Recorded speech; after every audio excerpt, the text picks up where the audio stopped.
Welcome to Scary Stories, the channel that tells you scary stories. Welcome to a very special Scary Stories. Tonight we're going to try an experiment. We have a short animated film that tells one story, and it's not narrated by me or Dogman or Dr. Death or Madeline Star or anybody. It's narrated by this old dude here who claims it happened to him. Take it away, old dude. The hideous face outside the window, as told to Peter Bernard. You know, when I was a boy, my parents would leave me off with my two uncles as often as they could. My uncles were fun guys, and they treated me like they treated anyone else. Even though I was a kid, they expected me to do my share of the work. They never treated me like a kid in any way, and that's why I loved being around them. But one time, their light-hearted, playful lifestyle led to me coming face to face with an actual, real-life Dogman. Of course, we didn't call them Dogman back then. I didn't anyway. I called it a werewolf.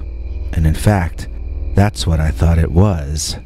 I still think that, and you'll see why if you pay attention. So, my uncles took me out to their cabin in the woods because they wanted to do some hunting. We hunted all day, then got back to the cabin just in time before nightfall hit. Now, we didn't have any electricity in that cabin, but we did have a fireplace. Both of my uncles had been drinking something strong-smelling all afternoon. And when we got back, they both passed out without even making me dinner. I kept beef jerky and candy bars in the place for such occasions so I wouldn't starve. Usually they would at least light the fire for me before going to bed, but not this night. Reasoning that I was old enough to figure out how to start the fire myself, I set about trying to do just that. The thing is, I couldn't actually get any of the wood to light on fire. I'm not sure why. Maybe it was damp, or maybe I just didn't know what I was doing. I tried, one at a time, to wake up my uncles, but neither of them was going to wake up until they had slept off their drink. It was like trying to raise the living dead, and I soon gave up. Then, there came a knocking on the door that almost gave me a heart attack. Who would be knocking in the middle of the night, in the middle of a forest? Now, whoever it was started shouting something. They banged more frantically and screamed like a lunatic. They sounded manic. Maybe they were having an episode. Maybe they were an escaped convict or mental patient. I had never been so frightened in all my life. I tried more fervently to shake either uncle awake, but had no success in either case. Now whoever it was seemed to be trying to open the door from the other side. I was glad that there was no fire or light coming from inside. I did my best to hide it in the shadows and watch.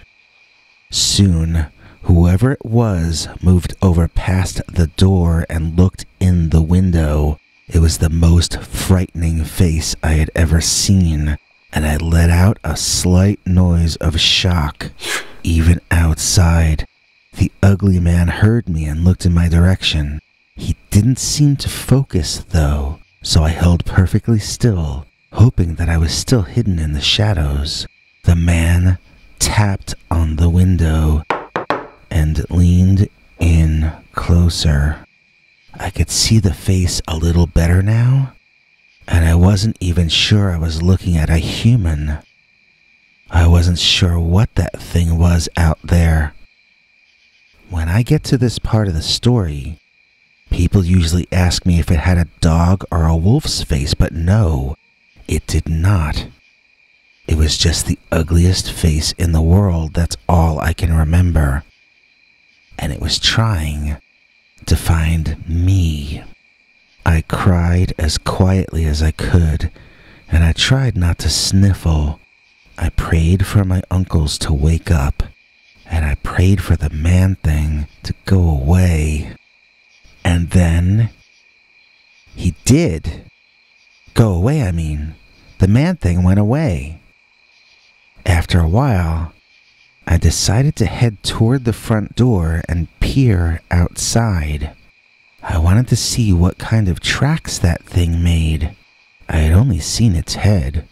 I didn't know what its body looked like or if it wore clothes or anything. Even though I was pretty sure it was gone, I crept as quietly as I could until I was finally at the front window.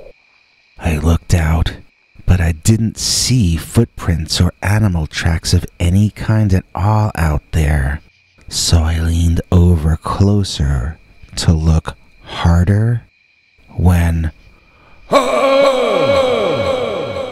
The face was there inches from me on the other side of the window, and it was screaming something at me. Something I couldn't understand. The next thing I knew, there was an explosion in front of me and on top of me, the loudest thing I had ever heard. I dropped down, and as I did so, I heard a loud, smacking kind of noise behind me. Turning around quickly, I saw something out of Egyptian mythology. It was a man, but it had a dog's head. No, it was a dog, but it stood like a man. It had a strange, confused expression on its face. Then it fell to the floor right next to me. It was dead. Almost immediately, it stopped looking like it did. It kind of melted into the form of a man. A dead or sleeping man on the floor. I had seen a werewolf execution, and I had seen the wolf turn back into a man. Turning back to the hideous face at the window, I saw he was trying to talk to me. He wasn't a monster at all, just an ugly old hunter. Same as my uncles, but much older. My ears were ringing so loudly that I couldn't hear what he was saying. Through a combination of him shouting and me reading his lips, I got that he was asking me a question. Why didn't you open when I knocked? I was warning you that I saw a werewolf walk in your back door! Wow, I didn't see that coming.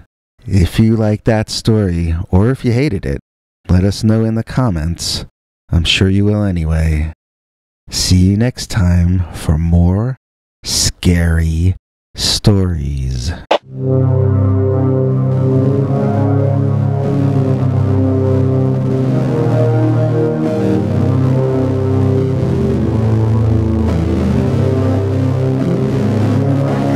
Come back for more scary stories.